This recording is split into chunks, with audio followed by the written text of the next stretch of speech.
Good morning guys, samahan niyo ako ngayon sa pagluluto ko dahil kagigising ko lang, hindi ako pumasok sa work. So magluto pala ako ng fried rice, yung tira namin rice kagabi gawin ko fried rice. Naglabas na pala ako ng itlog, nilabas ko ng hotdog para lumambot. So konti pala yung rice ko, dadagdagan ko siya ng rice ng konting rice lang. Yan, maglagay tayo ng konting rice sa kaldero. Hindi pala kaldero siya, yung rice cooker pala yan na sira. Hindi ko tinapon dahil magagamit ko siya. Hugasan natin ang rice, diba? Dalawang beses ko pala siya hinugasan para malinis, diba? Tapos bakit kaya pala tayo pag nagsasain ng rice, inaano natin sa kamay, sinusukat natin yung sabaw, 'di ba? Relate kayo. O 'di ba, may paning sukat. Hindi natin alam kung bakit, anong reason. Buksan natin ang kalan para, ay nako, nagluloko ang kalan ko. Yan pala. So ngayon, kukuha ko ng mga ingredients sa ref. Ito pala ang lalagyan ko ng mga ingredient ko: bawang, sibuyas, carrots. Yan pala, nilabas ko ng carrots para hiwain ko. Lagyan ko siya ng sili, luya, tsaka bawang, di ba? Ayoko ilabas yan. Gusto ko sa ref kasi nasisira sa labas. Yan, bumili pala ako kagabi ng corn, sweet corn. Ang mahal, 5 dirham pala yan. Yan, nilabas ko na ang carrots, paminta, bawang, sili, hotdog. So hiwain natin ang ginger. Bakit kaya ako pag nagluluto ako ng fried rice, nilalagyan ko siya ng ginger? Depende na lang sa inyo kung ano ang gusto nyong ilagay, pero para sa akin mas masarap ang may ginger. I-try nyo po, mabango siya, super bango. At saka mayaman tayo sa bawang, so kailangan maraming bawang ang ilagay natin, 'di ba? Yung una pa lang hiniwa ko ang ginger. Ang niluto ko palang rice, kumulo na siya. Kaya yun. Balik naman tayo sa bawang. Ewan ko ba kung bakit hindi ko sinasabay yung balat. Pero ang iba sinasabay dahil mabango daw yan. Pero ewan ko, hindi mabango dito ang bawang. Pero sa Pilipinas, super bango kahit ano. Kahit anong lagay kong bawang na maraming bawang, hindi siya mabango dito. Pero sa Pilipinas, walang katulad ang bawang at sibuyas sa atin.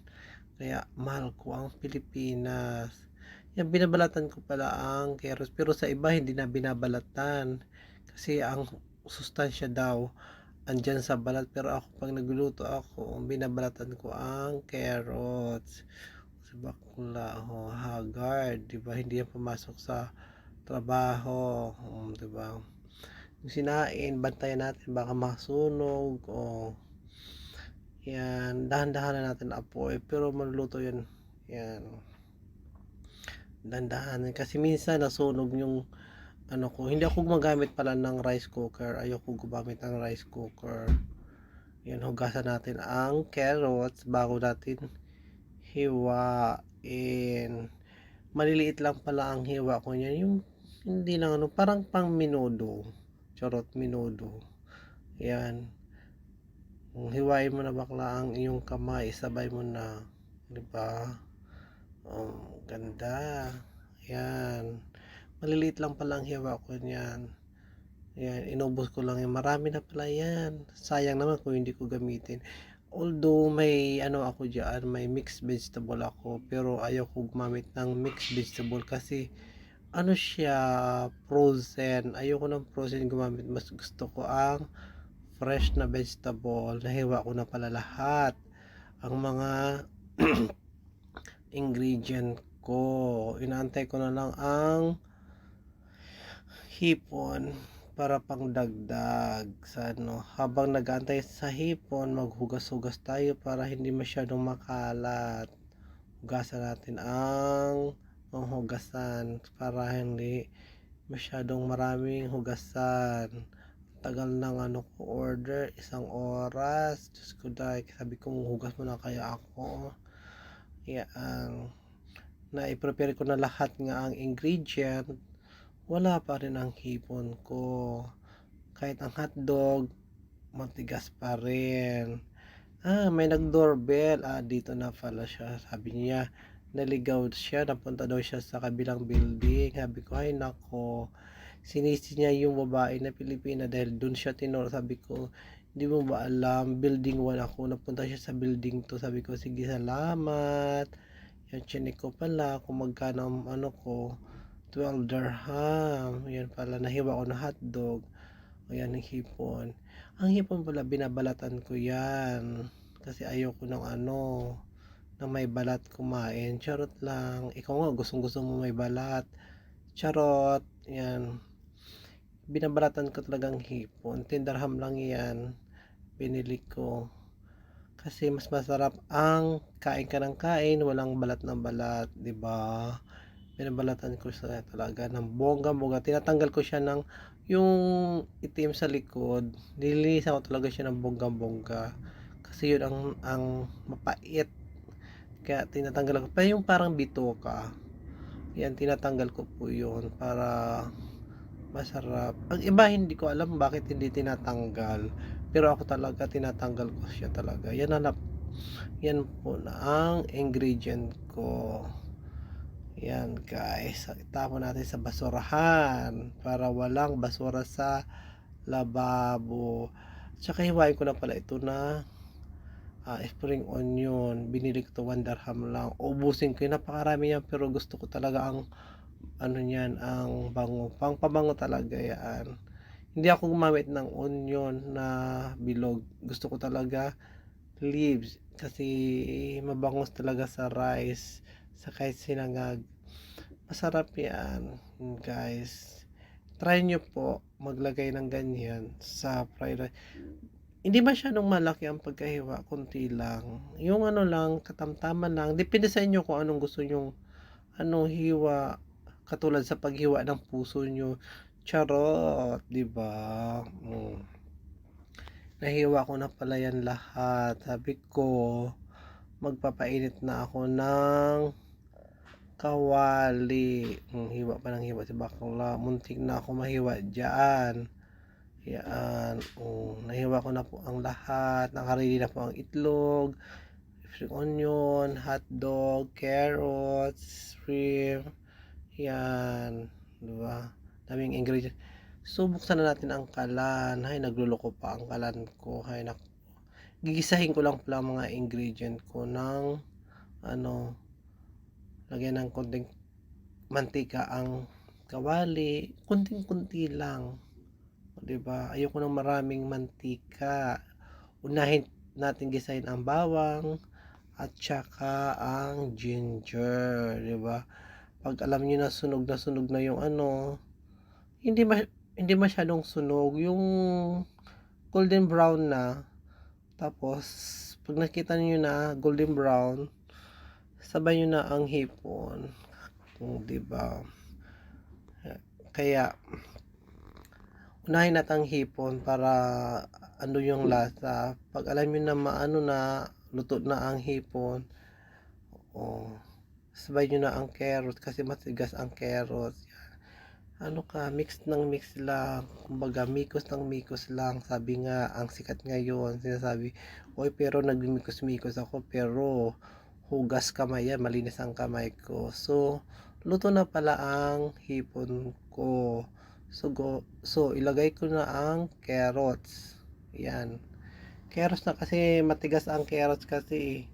Ngayon pag ano, ano niya, kugay ka ng kugay, kugay ko ng kugay, ano yun, di ba? Kung alam nyo lang na luto na ang carrots, so pwede nyo na isunod ang hotdog.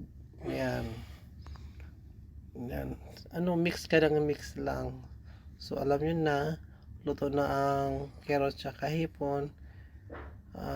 sunod yun na ang hotdog. Tapos timplahan nyo na. Depende sa timpla nyo kung anong gusto nyo.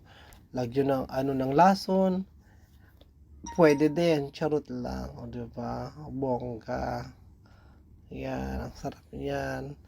Hindi talaga mawawala ang paminta sa akin. At saka ang ginisa mix. Hindi ako nagbebetchin pero naggagamit ako ng ginisa mix. Ayan. Hanggang maano ang lasa. Mix ka ng mix lang para maano yung lasa. Diba? Tapos, pagluto na siya, magpaano na ako ng isang kaldero. Ay, Diyos ko, ang kalan ko talaga. Kahit kailan, nagdulo ko talaga siya. Magpapainit ako ng kaldero para sa isa ko ding gagamitin sa gisa ng rice. Yan. So, mainit ang kaldero, lagyan na natin ng mantika. Kasi dito ko ang itlog piprituhin. So, piprituhin natin na ang itlog. Yan. Dapat kailangan durog na durog yung itlog ha. Tulad sa puso mo na durog, di ba? Pag okay na ang itlog, ilagay nyo na ang rice. So, kayo nang bahala kung anong ilagay nyo. Lagay nyo ng paminta, bitchin pala, hindi pala ako naglagay ng bitchin. Ginisa mix pala, ayan. Hanggang nyo ang hanggang masama yung sarap. Yan. Nalagay ko na ang ginisa mix. Mix ka ng mix lang para maano yung sarap, diba? Tapos isusunod ko dyan ay ito yung ginisa ko sa kabilang kawali. Hinalo ko na pala siya dyan. Oo, nalo ko na siya. Sarap, diba? Sarap yan, pang mayaman yan. Kahit sa inyo, pwede kayo lumuto sa bahay nyo. Nilagay ko ng sili. Kaysa pupunta pa kayo sa restaurant. Sarap niyan. So, tikpan natin kung ano ang lasa. Sabi ni bakla. Ay, napasa ang bakla. Sabi ng good daw. Diba? Yan na pala. So, ang isusunod ko dyan, ilagay ko na ang spring onion. Ito na ang huli kong nilalagay para hindi siya ma-over cook. Charot. Di ba? Dami ko talaga nilalagay dyan na spring onion kasi gusto ko yan. Tapos i-mix mo siya, mix lang para yung lasa. Yan. So, nakita nyo na papayaman talaga ang ginawa kong fried rice. So, tikman natin ang lasa. Ang sarap sa ni bakla.